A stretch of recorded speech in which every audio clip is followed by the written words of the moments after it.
It's anecdotal. Like you say, well, what is the bias without statistics? Without statistics, there is no Johannes Kepler. But without statistics are not 100% fact. No. But statistics are not fact. Right, but statistics are not fact. Okay, Lana, statistics are not Lana, fact. you're not winning the argument by repeating yourself. One more time. I'm going to blame men first so that I can blame women second. Men are more likely to cheat. Are men more likely to cheat if they've had a lot of sexual partners or a few? Actually, that doesn't matter. It matters about whether or not they want to cheat. And what we find is it's about the same. If they've had a lot of sexual partners. How do you know that? Huh? How do you know that? Because they'll do studies on this and they'll say, are you more likely to cheat? So what the difference is, do men have more sexual partners? Are they more likely to cheat? Yes. So if you're the drummer for Metallica and then you get married, you just have more options to cheat. If you're an assistant manager at Walmart who lives in Des Moines, Iowa, and then all of a sudden you get married, you don't have as many options to cheat. So men cheating or not cheating, it isn't a reliable statistic, whereas women it is. If women want sex, sex manifests. Both of you agree to this, right? If you want it, Lana, if you want sex tonight, sex just manifests. Am I wrong? Yes. You go out anywhere. So for men, it's not just do they want, it's not just do they cheat, it's like can they cheat? So most men can't cheat because most men are not, like I said, 80% of men are deemed unattractive. So that's why the stat doesn't mean as much. But here's the opposite side to it. The number one indication about whether or not a woman is going to cheat in a marriage, the number one correlation is how many sexual partners she had before she got married. The number one correlation is actually not that. It's reporting dissatisfaction in her relationship. No, and know that the number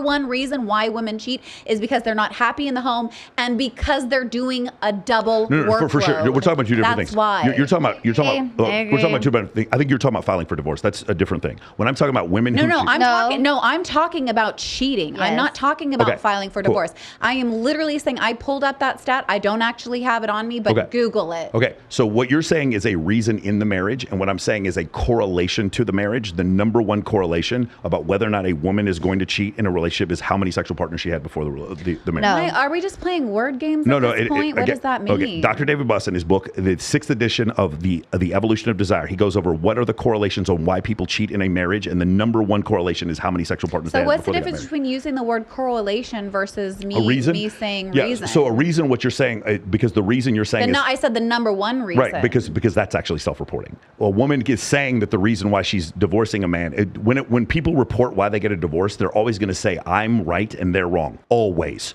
It almost never you're going to hear somebody blame themselves for why they're getting a divorce. They're always going to blame the other side. The correlation about number of previous sexual partners and the relation to that to marriage, that's a different situation. Wouldn't that be a self-report as well? It would, but the problem with that is but the problem with that is women are reporting higher than their normal body count, so I tend to believe them. If a woman comes to me and says I've only been like, for instance, this whole thing with Nina Agdal, she's like, I've been with 5 dudes. No, you haven't. That's a lie. Did she actually? I don't want to switch topics on you, but did she Logan actually say that? He said that, Logan right? said that means Logan. That's what she told Logan. Are you sure though, or is we'll go over that in a second. Well, my point is, Bilzerian had the best way of saying is, if I talk to a girl who's like, 30 years old, she's like, I've been with 3 dudes. Like, she could be lying, she could be telling the truth. If I talk to a girl who's 25 and she says she's been with 84 dudes, she's telling the truth. She's telling the truth. So if a girl comes in there and says, yeah, I've been with more than 20 dudes before I got married, she's probably not lying. Well, look, you guys have a bias, though. Like, in just the way that you frame that alone, there's a bias. Women because have a bias. maybe, but I'm pointing out yours right now because you used that example. Yeah. And so your bias is this. You're like, if she's got a higher body count, because my personal belief is that by this age she's going to have a higher body count, it's not a personal then belief. I will go, well, like, it is a belief. It's a statistic. That's a personal belief, though. Oh, no. A personal belief is an opinion. It's a statistic. Like, the statistic shows when evolutionary psychology studies happen that women with higher body counts are more likely to cheat. That's just that's right. What it doesn't mean they're all going to cheat. The personal belief is this: if she reports higher, I'm more likely to believe her because of whatever the stat says. Exactly. Hold on. It's your personal belief based on whatever the stat is. So you are more likely going to believe somebody that reports higher based on the information, the knowledge, the skills, and that you have. Lana, how many women do you know that over-report how many sexual partners they have? Do you have a lot of female friends that have been with 10 dudes and say they've been with 50? That's not what I'm asking. No, it is the point. It's not the point. The point is you can't come up with a single woman who's ever done that. Wait, but you can't come up with a man that actually tells the truth about his sexual partner. Correct. No, Lana, that's exactly my point. Men lie up, women lie down. No, they don't. So look, I'm actually Men do not lie and increase their number of sexual partners. Really, Lana? Remember, we're recording this. You think men do not lie and say they've had sex with more women than they have, and that women say that they've had sex with fewer? Because they do. You have to know that. Oh my God. Can I talk? Mm-hmm. Okay. My point is, men lie, women lie. Yes, in opposite directions. Correct. It doesn't matter which direction. Well, it does for this study. It's exactly what it was. Because either way, whether men are lying or women are lying, there's still a lie. And either way, no one's gonna care about what the fuck, like no one's gonna sit there and actually care about the sexual partners because everybody's gonna lie. There is no statistics that don't have biases, but you can't without statistics. So what is your argument without a statistic? Because all you do is argue statistics. Then it's anecdotal. Like you say, well, what is the bias without statistics? Without statistics, there is no Johannes Kepler. But without statistics are not 100% fact. No. But statistics are not fact. Right, but statistics are not fact. Okay, Lana. Lana, you're not winning the argument by repeating yourself. One of the problems is if you don't have science that builds on other science, then you don't have James Clerk Maxwell and then Albert Einstein. You don't have Johannes Kepler and then Isaac Newton. Okay, so in this case, the statistics in this room, one person believes one thing and two people believe in other things, which means our statistic is correct. So you would need that's a study right there. No, that's a study. It's not a study. So that is a study. Lana, central limit theorem. That is a study. Okay, Think about it. So I'm going to explain to you. Central limit theorem in statistics means as n approaches infinity, you start to receive a normal distribution. Dummy it down for people who don't understand like me. So as you get more, if you get more data points in a study, you're going to start seeing a normal distribution. And the normal distribution is going to give you a more indicative understanding of what people believe and what people want. There's no way to say, we're just not going to go off statistics. So then how can you do a study of 100 people when you have 7-8 billion now people in the world? It's not 100. Like what is it? Then it goes back to what I said about Tinder, Bumble, and Hinge. That's like 40 million people. Well, look, 40 million out of 8 billion. Still, but that's still a small statistic. Lana, no one. So a statistic is not a fact. Lana, no one watching this is going to say, well, 40 million people is not a statistically viable source of people data points. It's not. No one's going to. No one who has any.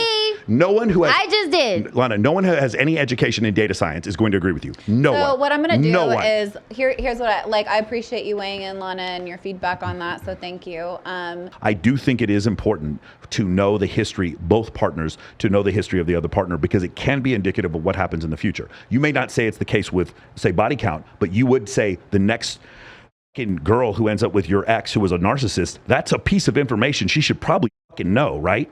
I kind of see where you're going with that. Yeah, I can see some value in that for sure. Like I think what I would weigh more heavily was I would look at things, not necessarily body count, but I would look at are they trustworthy? Like did they cheat in the relationship? Did they have like how do they get along with their ex? Like those kinds of things. How about this? But what if she's actually had growth and change?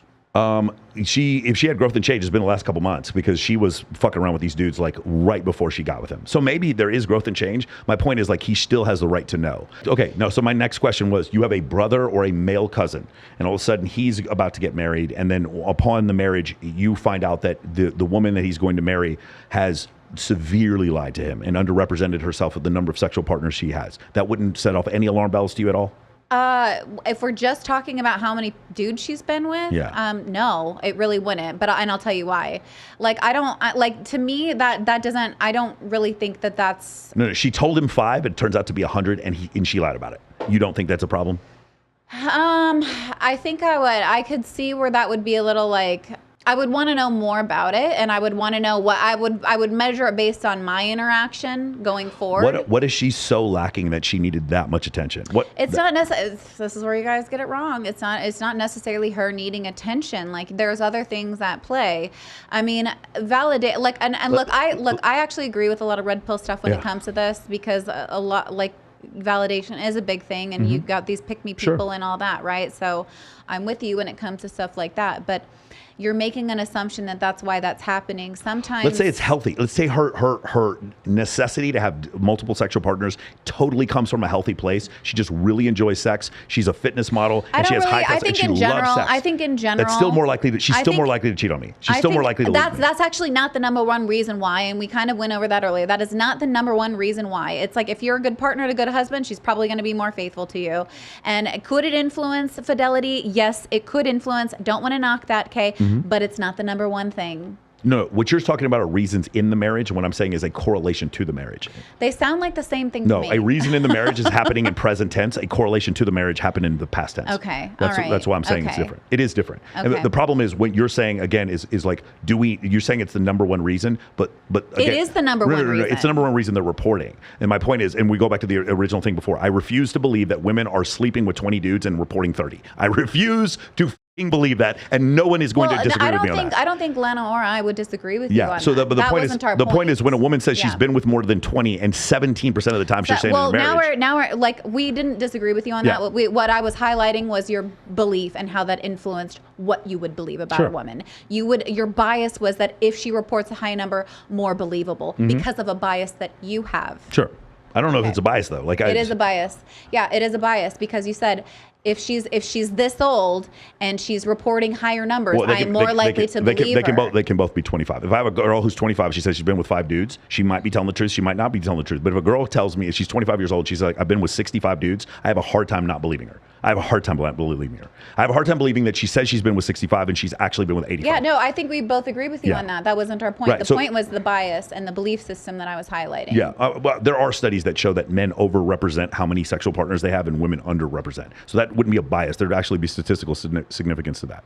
The point I'm trying to make is like nobody okay, I'm going to get in trouble. I love you, honey, my girlfriend. Slutty women are fucking awesome. They're great. I have so many positive interactions throughout my life with women who have been with lots of dudes. I don't give a fuck. And I'm not even saying having sex with them. I have as a show, some of the girls on my show, they're porn stars. They're the funnest, most fun people I've ever had. I've had half a dozen porn stars on my podcast. I am not judging them for who they are as people. Number one. Number two, if a woman does heart surgery on one of my family members and she does a heart transplant and saves my daughter or my niece's life, that woman has incredible value to the world. But that value to the world has nothing to do with her sexual attractiveness or whether or not someone should date her. Those are two different things. Her personal self-worth or her self-worth or her worth to the planet and her sexual market value are two completely different things. That's this point I want to make. But I am saying that there is a statistically significant correlation to if she has been with a lot of dudes, then when she may get married, she may continue to want to be with a lot of dudes. And that's the point. That's the only point I'm trying to make. She's not wrong for that. Go ahead. Why don't you cheat on your girlfriend? Because I love her. She's great. And also we have sex with women together. So that's part of the reason why. So that doesn't, just because you have sex with women together doesn't mean you don't want to have sex with women outside of her. For sure. But the difference is this, right? So my integrity. Have you ever cheated on your girlfriend? No. My integrity. Why won't you? Because well, I get everything I need. It's terrific. My relationship's awesome. I think, and this kind of attests to some of the stuff that I talk about on Pink Pill, okay? Because I think men do value relationships. Yes. I think it's not just all about looks and attraction, Sure. even though I know that that's important. It's It important starts to that women. way. It can start that way. Yeah, and I know that's important, but I think women really do look for a lot of value in women outside of sexual attractiveness, outside of your body count, outside of how many partners you have. Sure. And one thing that I want my viewers to consider is this. It's possible that he really just loves her and gives a about her body No, count. I totally agree that may be the case. And that's most likely probably the case. But what I want to say is he loves her in spite of the fact that she may have a body count. Yeah. He wasn't informed about it. So right, which means love really kind of, that's the ruler of the day. Do you know your girlfriend's body count? Absolutely, yeah. And you believe her? Yeah, I do. Why? Because she was 20 when I met her. That's why. So? Yeah, no, I mean, is there I've been having sex since I was 15. Is there a possibility she's lying? There's a possibility I'm lying too. Yeah, for sure. There's a possibility my name isn't really Michael Sartain. So there is a possibility. Why don't you have a bias just because you're in love? What do you mean have a bias? You don't have a bias to her just because you're in love. Well, I knew what her body count was before I fell in love with her, though. But you believe her, and according to what we said earlier, if you're in your 30s and you have 60, you believe the negative over believing a woman has a lower body count. If your argument is it's more likely she could not be telling the truth because she told me a number so low as opposed to telling me a high number, you're correct. Yeah. But at the same time, like I have talked to her family. I have a pretty clear understanding. Again, you're right. She could be lying, but I have a pretty clear understanding of what her dating history was. How though? Because she's gone through every single one of them. So what's her body count? I'm not telling that. You could have Kylie out here. You're a public figure. No, but Lana, I see where you're going with this.